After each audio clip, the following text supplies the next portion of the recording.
혐오의 대상 아닌 삶의 변화 주체 노동조합. 제가 노동조합에 대해서 자꾸 얘기를 합니다. 왜냐하면 우리나라는 노조를 좀 제약시하거나 혐오하는 게 많이 있거든요. 왜냐하면 사용자 측이라든가 정부에서 자꾸 노조를 악마화해서 그런 거예요. 노조는 반드시 필요합니다. 그러니까 노조는 사회적, 경제적 불평등 완화에 기여한다. 양극화된 노동시장의 저임금 해소나 차별은 물론 격차 해소를 위해 노력하고 있다. 조합원 가입과 조직률 상승 10%포인트 이제 가입이 늘면 비조합원의 임금도 증가한대요. 5%. 그뿐만 아니라 근로빈곤 해소의 촉진자다. 특히 최저임금 적용자는 비적용자에 비해 근로빈곤 탈출이 높은 것도 검증된 결과다. 코로나19 보시면 시기에 무노조 사업적 노동자들이 더 많은 해고와 권고사직을 통보받았다고 합니다. 그래서 노조는 일터에서 안전과 건강 및 노동자의 삶과 힘에 기여한다. 제가 노조나 노동권은 헌법상 보장이 된 거니까 우리 아이들도 이런 교육을 많이 받아야 됩니다. 노조에 대해서. 파업할 수 있는 권리가 있다. 파업한다고 욕하면 안 된다. 이런 거를 좀 많이 아이들이 알았으면 좋겠습니다. 이 와중에 이제 보시면 근로시간 개편에 지금 우왕좌왕 하고 있죠. 노조 때리기만 몰두하고 있습니다. 정부가. 예컨대 이제 노조 회계 공개하라고 하잖아요. 근데 정부한테 보조금 받은 거는 지금 회계 장부를 공개하고 있거든요. 근데 지금 정부가 요구하는 건 뭐냐면 노조의 회계를 조합원들이 낸 노조의 회계를 사람들이 다 볼 수 있도록 공개를 하라는 얘기예요. 근데 노조법에는 어떻게 되냐? 노조 회계를 조합원에게 공개하라는 취지만큼 정부의 이런 조처는 애초 무리했다. 또 있죠. 최근에 이제 고용세습 얘기 나오죠. 노동부가 기아차 노선을 이제 입건했다고 밝혔다. 지난 10년간 이제 사문화된 조항이고 금속노조도 이미 지난 1월에 이런 조항을 수정하기로 결정한 바가 있대요. 그러니까 노조를 공격하기 위해서 꺼내든 여론전 성격이 짙다고 볼 수밖에 없다. 그렇죠. 그리고 반면 많은 국민의 관심사는 근로시간 개편, 주 69시간제 얘기하는 거죠. 문제에 대해서는 말 꺼내놓고 지금 아무것도 안 하고 있죠. 혼선만 드러내고 손 놓다시피 하고 있다. 지금 윤석열 대통령이 방미 중입니다. 알고 계시죠? 그래서 국내는 조용한데 외국에서 시끄러운 소리가 자꾸 들립니다. 관련해서 보면 노동시간, 자살률 등 모두 국민이 불행하다는 얘기죠. 그러니까 밖에서 인기 있는 나라인데 왜 안에서는 불행을 말하는지 그것부터 풀어야 된다는 얘기예요. 그래서 옛날에 경제 성장률을 보면 오래 살고 연탄 한 장 더 떼던 때는 이미 지났다는 거죠. 지금은 국민 행복을 경제의 목표로 삼아야 된다. 이 장하준 교수는 이제 캠브리지 교수죠. 전체 경제를 보면 내가 지출하는 게 다른 사람한테는 수입이 되겠죠. 정부가 자린고비 경제를 벗어나 돈을 쓰면 재정은 적자나도 전반적인 우리나라 경기는 회복될 수 있습니다. 그리고 또 하나 얘기하죠. 단기 주주의 힘이 세지면 기업이 말라 죽는다. 그러니까 장기 투자하기보다는 배당을 늘리고 주주들 붙잡는 데 초점을 맞춘다. 또 하나 이제 하는 거예요. 이제 주식시장 너무 눈치 보지 말고, 그 다음에 이제 데일리 트레이딩도 많이 하시는데, 그런 거 말고 좀 장기 투자를 해라. 이런 얘기죠. 그리고 이제 미국과 중국의 경제는 시험 상둥이처럼 연결되어 있어서 세계 하나 신자유주의가 후퇴할 가능성이 낮답니다. 그러니까 결국 뭡니까? 한쪽을 선택하면 안 된다는 거예요. 한국이 줄타기 외교를 잘해야 된다라는 게 장한준 교수의 조언입니다.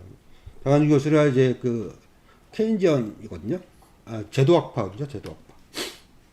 이분이 이제 진보적인 학자라고는 할 수 없지만 그래도 자본주의 경제학을 하는 분 중에서는 덜 보수적이죠. 가끔 참조할 만한 얘기를 많이 하십니다. 그러니까 용인 클러스터 전력 비상, 세계 반도체 허브 차질 없어요. 이게 동아일보 사설이죠. 용인 클러스터 저번에 삼성전자가 경기 용인에 20년간 300조 원을 투자하기로 한 세계 최대 반도체 클러스터 건설의 초입부터 큰 암초를 만났다고 합니다. 필요 전력량이요. 하루 7기가와트래요. 1.4기가와트짜리 한국형 원전 5기가 생산해야 하는 전력이다. 그러니까 원전이 5개가 있어야 된다는 거죠. 그러니까 유연탄 발전소 10개가 모여있는 충남 당진 화력발전소 총 발전량 6기가와트보다도 크다는 얘기죠. 근데 여기다가 이제 해외 고객들의 탄소 중립 반도체 생산 요구도 거세죠. 글로벌 서버 시장 1위 델 테크놀로지는 델 아시죠? 최근 삼성전자를 비롯한 협력업체의 탄소 배출량을 2030년까지 45% 줄이겠다고 밝혔습니다. 마이크로소프트, 아마존, 애플도 자사의 목표에 맞춰서 신재생 에너지 사용을 압박하고 있죠. 알리 100 들어보셨죠? 근데 우리나라 전력 중에서 신재생 비중은 5%밖에 안 됩니다. 그래서 지금 반도체를 생산을 지금의 전력 에너지 원으로 하게 되면 반도체 허브가 설사 잘 되더라도 팔 수 있는 데가 없다는 겁니다. 그러니까 빨리 탄소 중립, 그리고 RE100 이거를 실천을 해야 된다는 얘기죠. 근데 이제 삼성이 이제 그 RE100을 선언을 했어요. 이게 어디 보냐면 조선일보 자회사니 주간조선의 보도예요. 그러니까 삼성의 RE100과 원전 부흥 외치는 정부의 엇박자. 조선이 이렇게 비판했죠. 그 RE100이 뭐냐? 영어 보시죠. 리뉴어블 에너지. 발음이 안 좋습니다. 재생에너지 타고 2050년까지 기업이 쓰는 전력 100%를 재생에너지로 전환하겠다는 약속을 합니다. 그러니까 재생에너지로만 전력을 사용해서 그거를 통해서 생산을 하겠다는 거죠. 그러니까 삼성전자가 2050년까지 탄소 중립을 달성했다 선언했고, 근데 이제 여러분께서 아셔야 될 게 그 뭐 그린 텍소노미라고 해갖고 거기에 원전 들어갔다 유럽에서 그거하고요 알리베그 전혀 상관이 없습니다. 알리베그에서는 원전을 재생에너지로 취급하지 않습니다. 그 원전이 빠진다는 얘기죠. 원전을 사용해서 원전으로 통해서 얻은 전기는 알리백에 해당되지 않는다. 그래서 삼성전자는 원전이 아닌 또 화석 연료가 아닌 재생에너지를 통해서만 생산을 해야 된다는 얘기죠. 아까 이제 용인 반도체 클러스터가 마찬가지로 그런 거를 이루어야 되는 거고요. 그러니까 만만치 않습니다. 지금 탈원전에 탈탈 원전하고 있잖아요. 지금 윤석열 정부가.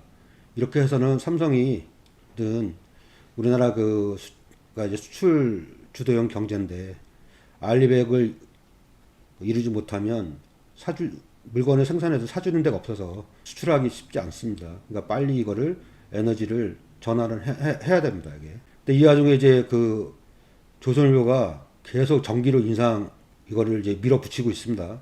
전력 생태계 붕괴, 전기료 인상 늦출 수 없다. 이렇게 보도를 했어요. 일면 톱이에요. 일면 톱은 그날의 가장 중요한 뉴스를 신문사들이 넣는 겁니다. 갖고 전문가들이 한전과 발전 공기업, 민간 발전사, 협력업체가 공멸할 수도 있다. 전기료 인상 안 하면 이렇게 협박을 하고 있어요. 또 보시면 요금 동결 탈원전한 문정부의 실패다. 이게 이대로 두면 윤 정부의 책임이 될 것이다. 요금 안 올리면 그랬다는 거죠. 근데 탈원전 요금 동결 이게 문정부 실패 이렇게 전 정부 탓하죠. 이따 살펴볼 텐데 사실 문재인 정부가 당장 원전 가동을 줄인 건 아니죠. 새로운 원전을 짓지 않겠다고 하는 게 탈원전입니다. 그러니까 원전 가동을 줄인 적이 없어요. 그러니까 이렇게 또 이거 뭐라고 해야 됩니까? 오보도 아니고 그런 식으로 이제 몰아가게 하는 거죠. 그러면서 이제 보시면 아주 이제 두 개 면에 걸쳐서 이렇게 와이드하게 편집을 했습니다. 값싼 전기의 통상마찰까지 터졌는데 우린 물 쓰듯 전기를 쓴다는 얘기죠. 전력망이 불안해지며 국내 대표 반도체, 철강, 정유산업도 흔들린다. 그러니까 이렇게 얘기하고 있어요. 이걸로 끝나지 않아요. 또 있습니다. 한전의 26조 손실 떠안긴 문재인 탈원전. 이따 보시겠지만 문재인 탈원전하고 한전의 손실하고는 전혀 상관이 없습니다. 그러니까 국회 입법조사처의 그거를 이제 분석해서 이렇게 한 건데 이게 5년과 원전 4기 건설 미루면 가격 5배 비싼 LNG 추가 구매를 해서 한전이 적자를 많이 봤다는 얘기죠. 근데 5년과 원전 4기 건설을 미뤘다. 원전 하나 건설하는데 몇십 년 걸립니다. 5년 동안 건설할 수 없죠. 그리고 또 더 나가서 또 얘기합니다. 국민의 싼 전기 공급 제 역할 못한 문정부 계속 씹죠. 탈원전 비용 결국 국민 세금으로 메운다. 계속 이렇게 몰아갑니다. 보면 원전 이용률과 가동률이 떨어지면 한전 적자도 커질까? 보시죠 자료를. 원전 이용률, 가동률과 한전 적자의 상관관계를 단정 짓기 어렵습니다. 그 이명박 MB 시절에 그 원전 이용률, 가동률이 가장 높았던 2008년 이때 93.4%나 돼요. 한전은 근데 이때 적자 봤어요. 3조 원.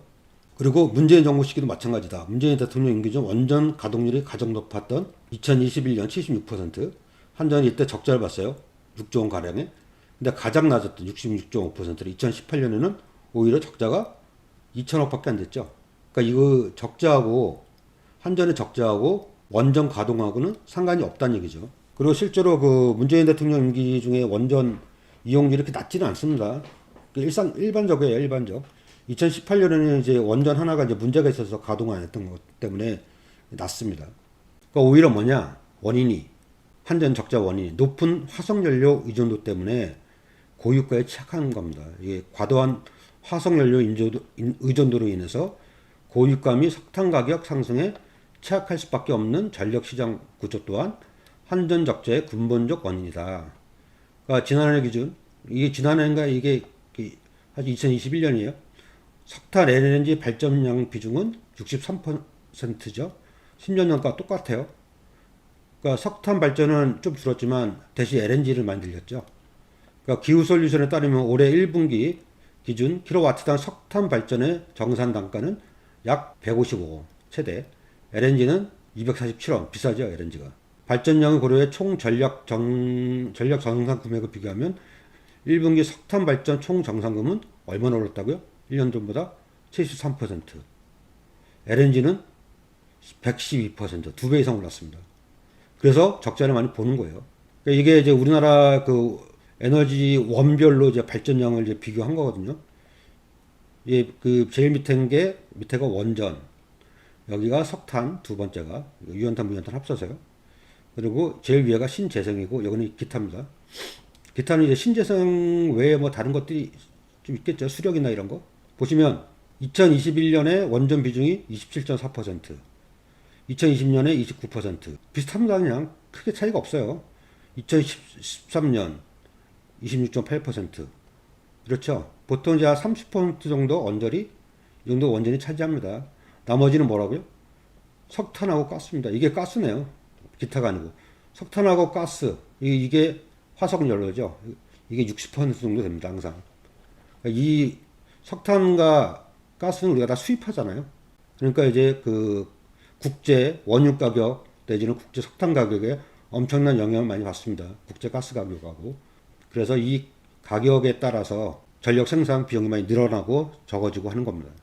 이제 SMP라고 있어요. 이게 뭐냐? 이게 전기가 우리가 쓰기까지의 과정을 정리한 겁니다. 발전사에서 전기를 생산해요. 뭐 원자력 발전, 뭐 수력 발전, 화력 발전 많죠. 근데 여기서 생산을 하면 전력 거래소라는 게 있어요. 그러니까 이 전력 거래소가 발전사한테 전력을 삽니다. 그래갖고 이 전력을 한전에 판매를 해요. 그러니까 한국전력에 팔죠. 그러니까 전력 거래소가 한국전력에 팔 때 그 가격이 SMP, 이 도매 가격입니다. 이게. 그래서 한전이 이 전기를 전력 거래소로부터 사면 그거를 가정과 기업에 그 송전을 해서 사용을 하게끔 하죠. 그래서 전기를 생산하는 발전원에는 아까 보셨지만 원자력, 그다음에 석탄, 유류, 기름, 그다음에 LNG가 있습니다. 그러니까 이러한 다양한 발전 원자재는 그 가격이 모두 다르죠. 근데 SMP를 저번에도 제가 말씀드렸지만 SMP를 결정하는 과정은 이 다양한 발전 원자재 중 매시간 똑같은 전력을 발전하는 데 드는 비용이 가장 높은 연료의 가격을 기준으로 하여 매시간 SMP를 결정한다. 이게 이제 그 싼 순서예요. 원자력이 제일 싸다. 그다음에 석탄, 그다음에 유류, LNG가 제일 비싼데, 근데 보시면 그 우리나라 전기 발전에서 차지하는 비중이 LNG가 가장 높고 발전 단가도 가장 높아서 SMP 결정의 대부분은 천연가스로 결정됩니다. 그러니까 LNG에 따라서 LNG 가격에 의해서 가격이 결정되는 거죠. 예컨대 원전을 가지고 뭐 킬로와트당 10원에 생산했다. 유연탄, 무연탄은 20원 했다. 유류는 100원 했다. LNG는 200원 했다. 그러면 가격이 뭘로 결정되냐면 200원이 결정되는 거예요. 원자력에도 200원 주고 유연탄, 무연탄에도 200원 주고 유류에도 200원 주고 LNG에도 200원 주고 신재생에너지 쪽에도 200원 주고. 그럼 뭔가 이상하지 않나요? 왜 이렇게 싸게 생산을 하는 것들인데 왜 제일 비싼 가격을 줄까? 그러니까 이거에 대한 그 정리가 필요한 거죠. 그러니까 연료 원별 SMP 결정했는데 LNG가 701번을 했대요. 그 다음에 유류가 7번 있었고 무연탄은 아예 없고 유연탄은 36번. 그러니까 총 744번의 S&P 도매 가격이 결정됐는데 여기서 LNG 가격에 의해서 결정된 게 701번째다. 그러니까 제일 비싼 LNG 가격만큼을 유류, 무연탄, 유연탄, 원자력 다 준 겁니다. 아까 얘기했듯이 200원씩 다 준 거죠, 그냥. 원래 10원이면 되는 걸 200원 준 거죠. 이렇게 결정을 하니까 어떻습니까? 한전이 전력거래소로부터, 발전사로부터 사는 전기의 값이 이상하게 높아질 수밖에 없죠. LNG 값 써야 되니까. 근데 판매 가격은 똑같아요. 그러니까 연료 원벌 1kW 전기 생산 정산 단가 이렇게 썼는데 원자력이 제일 싸죠. 43원, 유연탄 152원, 무연탄, 유류, LNG가 제일 비쌉니다. 289원. 이 289원을 주는 거예요. 43.7원 주고 생산한 원자력에도. 그러니까 43.7원짜리에다가 252원 주고, 유연탄 152원이면 생산하는데 얘한테도 252원 주고. 이런 식으로 하면 LNG가 한 20 몇 퍼센트 차지하잖아요. 원자력도 그 한 30% 정도 차지하고. 원자력에 43.7원만 줘보세요. 그러면 얼마 줍니까? 엄청나게 줄죠. 한 80% 정도 가격이 낮을 수 있거든요. 그러니까 구입하는 전력의 가격이, 전기 가격이, 한전이 전기 가격을 많이 줄일 수 있음에도 불구하고 이렇게 이상한 구조에 의해서 이렇게 합니다. 아마 일반적으로 이렇게 하나 봐요. 다른 나라도. 근데 제가 봐서는 되게 비합리적이다 이거죠. 그래서 전기 가격은 뭐에 의해서? 탈원전하고 상관이 없다고 아까 말씀드렸죠. 탈원전 한 거 아닙니다. 이거 보십시오. 이 수치를. 29, 27.4 이렇게 쭉 높은데. 그죠? 문재인 정부 때도. 별 차이 안 납니다. 이게. 박근혜 정부 때 26.8%밖에 안 나는 적도 있었어요. 그러니까 탈원전 갖고 자꾸 얘기하는 거는 그 전 정부 탓이다. 탓탁이다. 이렇게 알아두시면 될 거고, 이상한 거는 S&P라는 그 한전이 사는 전기값의 그 결정 구조가 이상해서 그렇다. 그리고 전기는 공공재입니다. 그래서 누구나 다 이용할 수 있게끔 적정한 가격, 그러니까 싼 가격에 공급을 해줘야 됩니다. 전기가 없으면 죽잖아요. 그러니까 윤석열 경제 1년 어땠습니까? 이제 1년 다 돼가죠. 오늘이 4월 26일이니까 다다음 주네요. 윤석열 경제 1년은 횡설수설 우왕좌왕 진퇴양난이었다. 그러니까 윤석열 정부 경제는 누가 이끄는지 명확하지가 않다. 경제부총리는 딱 부러지게 말을 못하고 대통령의 말은 이랬다 저랬다 하니 관리들은 우왕좌왕한다. 윤석열 정부는 재정 건전성을 강조하면서도 대규모 부자 감세를 단행했다. 문제는 여기저기 터지는데 쓸 돈이 없다. 부자 감세했으니까 쓸 돈이 없죠. 연간 정부 지출이 640조 원인 나라에서 내수 진작책으로 세금 단위 기금 600원 규모 내놨죠. 어이가 없죠. 1997년 외환위기를 초래한 김영삼 정권 이후 한 세대 가까이 흐르는 동안 이토록 경제에 무능한 정부는 없었다라고 칼럼에서 한겨레 논설위원이 주장합니다. 그러니까 우리나라 그 경제가 가장 안 좋은 데는 중국에 관련해서 대중국 수출이 줄고 대중국 무역 적자가 사상 최대치를 계속 경신하고 있어서 문제입니다. 그 대중 무역 적자가 6개월 넘게 지속되고 있죠. 그래서 1월에서 3월 동안 우리가 중국에 수출한 액수가 30% 줄었습니다. 근데 이 중에 중국은 1분기 실질 성장률이 4.5% 됩니다. 우리가 중국이 경기가 살아나면 우리나라 경제 좋아질 거라고 맨날 얘기하는데 전혀 상관없이 올라가고 있죠. 탈중국 선언 때문에 중국에서 많은 변화가 있습니다. 우리나라를 대하는 태도가. 최근에 이제 시진핑 주석이 LG 디스플레이 공장에 방문했는데 시진핑 주석이 외국계 회사를 가는 게 두 번째가 그렇대요, 이게. 그러니까 우리나라한테 이제 손을 내민 건데 윤석열 대통령이 어떻게 했습니까?